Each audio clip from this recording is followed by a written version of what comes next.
अब हो सकता है कि आपको दिल्ली की सड़कों पर आवारा कुत्ते दिखाई ना दें। वो इसीलिए क्योंकि सोमवार को सुप्रीम कोर्ट ने एक आदेश जारी किया जिसके तहत दिल्ली एनसीआर के सभी स्ट्रे डॉग्स को 8 हफ्तों के अंदर पकड़ा जाएगा और उन्हें स्टेरिलाइज करके परमानेंटली शेल्टर्स में रिलोकेट किया जाएगा। इसके साथ सुप्रीम कोर्ट ने वार्निंग भी दी है कि जो इस प्रक्रिया के बीच आएगा उस पर लीगल एक्शन लिया जाएगा। कोर्ट ने यह फैसला रेबीज के बढ़ते खतरे को देखकर लिया है। दिल्ली की सड़कों को स्ट्रे डॉग फ्री बनाने की ये जिम्मेदारी एमसीडी, एनसीटी दिल्ली और न्यू दिल्ली म्युनिसिपल काउंसिल को दी गई है। कोर्ट ने दिल्ली में आवारा कुत्तों की बढ़ती आबादी को एक गंभीर समस्या मानते हुए कहा कि इस काम में कोई कॉम्प्रोमाइज या देरी नहीं होनी चाहिए। कोर्ट ने यह भी कहा कि इस फैसले के पीछे उनका अपना कोई फायदा नहीं है, बल्कि ये कदम बच्चों की सुरक्षा को देखते हुए लिया गया है ताकि वो एक safe and fear free environment में घूम सके। कोई भी बच्चा फिर से रेबीज का शिकार ना हो और कुत्ते के काटने के डर में न रहे। सुप्रीम कोर्ट ने इस ऑर्डर में क्या क्या गाइडलाइंस थी ये भी आपको बताते हैं। दिल्ली अथॉरिटीज़ को जल्द से जल्द यानी 8 हफ्तों के अंदर कुत्तों के लिए शेल्टर बनाने होंगे जिनमें स्टाफ और सीसीटीवी कैमरे भी होंगे। ये इसीलिए क्योंकि स्टेरिलाइजेशन के बाद किसी भी डॉग को वापस उसकी लोकेलिटी में नहीं छोड़ा जाएगा। सरकार अगले 6 हफ्तों के अंदर 5000 आवारा कुत्तों को पकड़ेगी।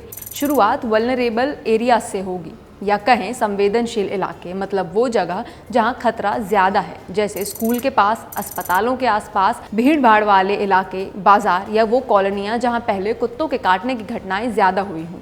इसके साथ ही ये भी गाइडलाइन है कि अगले 1 हफ्ते में एक हेल्पलाइन नंबर शुरू किया जाएगा जहां लोग कुत्ते के काटने या रेबीज़ के मामलों की तुरंत शिकायत कर सकें। शिकायत मिलने पर अधिकारियों को 4 घंटे के अंदर मौके पर पहुंचकर कुत्तों को पकड़ना होगा, नसबंदी यानी स्टेरिलाइजेशन करके शेल्टर्स में रखना होगा। और इन सब के बीच सबसे ज़रूरी ये कि अथॉरिटीज़ को एक डिटेल्ड रिपोर्ट देनी होगी जिसमें यह डेटा होगा कि किस अस्पताल में रेबीज़ की वैक्सीन है, अगर हैं तो कितने स्टॉक में है। दरअसल जुलाई के आखिर में सुप्रीम कोर्ट ने खुद इस विषय पर संज्ञान लिया जब एक रिपोर्ट में बताया गया कि दिल्ली और आसपास के इलाकों में आवारा कुत्तों के काटने से रेबीज़ के मामले और मौतें बढ़ रही हैं, खासकर बच्चों और बुजुर्गों में। कोर्ट ने इस हालात को बेहद चिंताजनक बताते हुए कहा कि सिविक अथॉरिटी इस पर काबू पाने में नाकाम रही है। इस केस की सुनवाई जस्टिस जेबी पारदीवाला और जस्टिस आर महादेवन की बेंच के सामने हुई। दिल्ली में आवारा कुत्तों की ये समस्या आज की नहीं है, इस पर काफ़ी समय से काम किया जा रहा है। कोर्ट ने कहा कि शहर और उसके आसपास हर दिन सैकड़ों कुत्तों के काटने के मामले सामने आ रहे हैं जिससे रेबीज़ फैल रहा है और इस खतरनाक बीमारी का शिकार सबसे ज़्यादा बच्चे और बुजुर्ग हो रहे हैं। बढ़ते आवारा कुत्तों की समस्या को देखते हुए 1 महीने पहले एमसीडी ने भी कुछ प्लान्स बनाए थे जिसमें उन्होंने कहा था कि दिल्ली में animal birth control centre upgrade किए जाएंगे।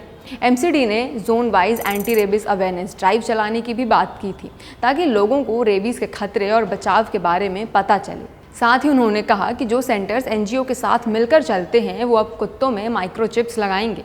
ये चिप छोटा सा डिवाइस होगा जो स्किन के नीचे लगाया जाता है और इसमें कुत्तों की नसबंदी का रिकॉर्ड, हेल्थ डिटेल और बाकी ज़रूरी जानकारियाँ होती हैं। इसका फ़ायदा ये होगा कि अगर वही कुत्ता फिर से पकड़ा गया तो तुरंत पता चल जाएगा कि उसकी नसबंदी हो चुकी है या नहीं और हेल्थ हिस्ट्री भी मिल जाएगी। इसके अलावा एमसीडी ने यह भी कहा कि इन सेंटर्स में कुत्तों का रूटीन हेल्थ चेकअप भी होगा, जैसे ब्लड टेस्ट, ताकि उनकी सेहत पर भी नज़र रखी जा सके। लेकिन इससे पहले कि ये प्लानिंग इम्प्लीमेंट हो पाती, सुप्रीम कोर्ट की तरफ से सभी कुत्तों को परमानेंटली रिलोकेट करने का ऑर्डर आ गया। कोर्ट ने एबीसी रूल्स की भी आलोचना की और उन्हें बेतुका बताया। आइए समझते हैं कि एनिमल बर्थ कंट्रोल रूल होते क्या हैं। 2023 में लाया गया एनिमल बर्थ कंट्रोल रूल, जो prevention of cruelty to animal act 1960 के तहत बनाया गया था, इसके तहत आवारा कुत्तों को पकड़कर उनका स्टेरिलाइजेशन और वैक्सीनेशन किया जाता है। नसबंदी के बाद कुत्तों को उसी इलाके में वापस छोड़ना अनिवार्य है, लेकिन सुप्रीम कोर्ट का ये फैसला एबीसी के नियमों के बिल्कुल विपरीत है। इसीलिए कुछ लोग नाराज़ दिखे और इस फैसले को इस तरह से देखने लगे जैसे ये एबीसी रूल्स का उल्लंघन हो। लोगों में नाराज़गी आज ही नहीं दिखी, ये तब भी थी जब 29 मई को दिल्ली हाई कोर्ट ने दिल्ली सरकार को कुत्तों के रिहैबिलिटेशन का ऑर्डर दिया। तब पब्लिक में ये डिबेट का मुद्दा रहा। इस मुद्दे पर हमारी सोसाइटी में लोग 2 हिस्सों में कुछ ऐसे बट जाते हैं कि एक वो जो एनिमल या पेट लवर हैं और दूसरा वो जो आवारा कुत्तों के काटने की घटनाओं से परेशान हैं। कुत्तों के रिहैबिलिटेशन वाले ऑर्डर से वो लोग जो जानवरों, खास करके कुत्तों से बहुत लगाव रखते हैं, वो प्रोटेस्ट करने लगे। सोशल मीडिया पर भी इस एक्शन की खूब निंदा हुई। वहीं दूसरी तस्वीरें हमें देखने को मिलती हैं वो कुछ ऐसी हैं। आवारा कुत्तों के हमले से परेशान लोग जो इस समस्या का हल चाहते हैं और अपने अगल बगल के इलाकों को स्ट्रे डॉग फ्री बनाने की मांग कर रहे हैं। वहीं पेट लवर और एक्टिविस्ट का मानना है कि डॉग्स को इंस्टीट्यूशनल लेवल पर रिहैबिलिटेट करना सही नहीं है। ये एक हार्श और मिसगाइडेड स्टेप है, क्योंकि कुत्तों को उनके एरिया से हटाने पर उन्हें बहुत ज़्यादा ट्रॉमा हो सकता है। कई बार ऐसे शिफ्टिंग के दौरान कुत्ते जख्मी हो जाते हैं या उनकी मौत भी हो जाती है। एक्टिविस्ट ये भी कहते हैं कि कई कुत्तों को एक जगह एक साथ शेल्टर में रखना उन्हें मेंटली अफेक्ट कर सकता है और उनका बिहेवियर और भी खूंखार हो सकता है, जो किसी भी जानवर के साथ सही सलूक नहीं माना जाता।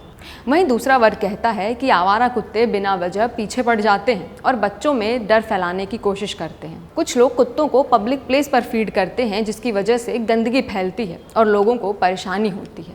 इस समस्या का हल क्या है? कुछ एक्टिविस्ट का ये कहना है कि लॉन्ग टर्म सोल्यूशन जैसे वैक्सीनेशन और मास स्टेरिलाइजेशन से ही उनकी ओवर पॉपुलेशन को कंट्रोल किया जा सकता है। लेकिन इसी पर काउंटर देते हुए कोर्ट कहता है कि सिर्फ वैक्सीन और स्टेरिलाइजेशन के बाद कुत्तों को वापस सड़कों पर छोड़ना इस मामले में सही हल नहीं होगा, क्योंकि यहाँ कुत्तों की पॉपुलेशन इतनी ज़्यादा है कि ये तरीका स्थिति को काबू में लाने के लिए पर्याप्त नहीं है।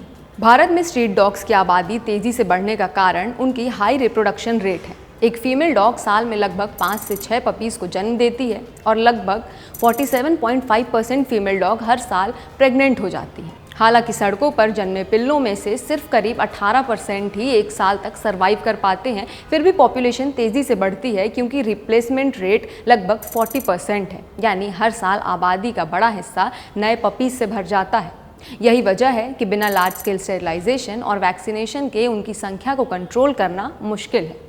दिल्ली में स्ट्रे डॉग्स के ओवर पॉपुलेशन का बड़ा कारण मौजूदा रूल्स का सही तरीके से इम्प्लीमेंट ना होना और गवर्निंग बॉडीज़ के पास इंफ्रास्ट्रक्चर की कमी भी है। दिल्ली में सिर्फ 20 एनिमल बर्थ कंट्रोल सेंटर्स हैं, जो सभी डॉग्स के स्टेरिलाइजेशन के लिए पर्याप्त नहीं है। डॉग पॉपुलेशन का प्रॉपर डेटा सरकार के पास मौजूद नहीं है। रिसर्च में पाया गया कि स्टेरिलाइज्ड और रेबीज़ वैक्सीनेटेड डॉग्स का आपस में लड़ने का इंस्टिंक्ट कम हो जाता है और वो टेरिटरी के लिए झगड़े में कम पड़ते हैं। अगर किसी इलाके के सभी डॉग स्टेरिलाइज और वैक्सीनेट कर दिए जाएं तो उनकी पॉपुलेशन इनफर्टाइल हो जाती है, यानी नए बच्चे पैदा करने में सक्षम नहीं रह जाती। इसके साथ नॉन एग्रेसिव और रेबीज़ फ्री हो जाती है और उनकी पॉपुलेशन समय के साथ अपने आप कम हो जाती है। इंडिया में पालतू कुत्तों को एक टाइम के बाद छोड़ देना भी एक बहुत बड़ी समस्या है। ओनर जब ऐसे पालतू कुत्तों को अबैंडन कर देते हैं तो वो या तो सर्वाइव नहीं कर पाते या खूंखार बन जाते हैं और किसी पर भी अटैक कर देते हैं। डॉग ब्रीडिंग की वजह से भी सड़क पर आवारा कुत्तों की आबादी बढ़ रही है।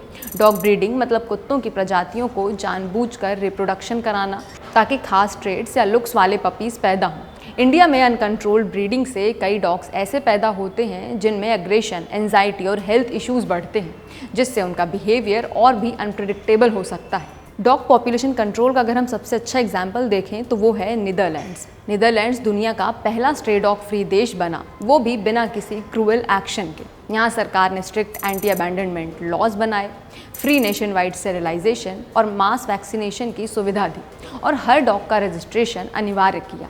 साथ ही हाई पेट ट्रेड टैक्सेस और अवेयरनेस कैंपेन से लोगों को अडॉप्शन के लिए प्रोत्साहित किया, ताकि लोग बाहर से कोई ब्रीड ना लेकर लोकल जगह से पेट अडॉप्शन करें। इन कोशिशों से रिस्पॉन्सिबल ओनरशिप कल्चर बना और सड़कों से आवारा कुत्ते लगभग खत्म हो गए।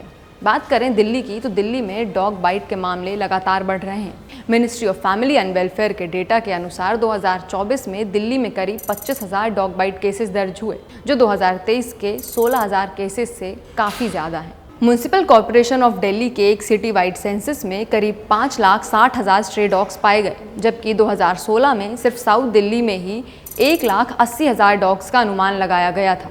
कुछ रिपोर्ट्स के मुताबिक IIMS के सफदरजंग हॉस्पिटल में रोजाना लगभग 500 डॉग बाइट मरीज आते हैं। इनमें लगभग 250 नए केस और 200 से 250 फॉलोअप केस शामिल होते हैं। भारत में हर साल करीब 1,74,00,000 डॉग बाइट केसेस होते हैं, जिनमें 18,000 से 20,000 रेबीज केसेस सामने आते हैं। NIH के अनुसार रेबीज भारत में मौत का 10वां सबसे बड़ा कारण है। ये आंकड़े दिखाते हैं कि स्ट्रे डॉग पॉपुलेशन और उनका वैक्सीनेटेड ना होना हमारे लिए कितनी बड़ी समस्या है। डॉग बाइट केसेस पर काबू पाना पब्लिक हेल्थ के लिए ज़रूरी है, लेकिन ज़रूरी ये भी है कि क्या कुत्तों की इतनी बड़ी आबादी को साथ रखने का ये फैसला सही साबित होगा या नहीं, ये सुनिश्चित करना। एक तरफ बढ़ते आवारा कुत्तों से लोगों का डर है, तो दूसरी तरफ ये फिक्र कि कहीं कुत्तों को एक साथ रखना, जो एक कम्युनिटी एनिमल है, उनके लिए जानलेवा साबित ना हो। इस प्रॉब्लम का और क्या सोल्यूशन हो सकता है और सुप्रीम कोर्ट के इस फैसले पर आपकी क्या राय है, हमें कमेंट सेक्शन में ज़रूर बताइएगा। आप देख रहे थे जस्ट, मेरा नाम है खुशबू।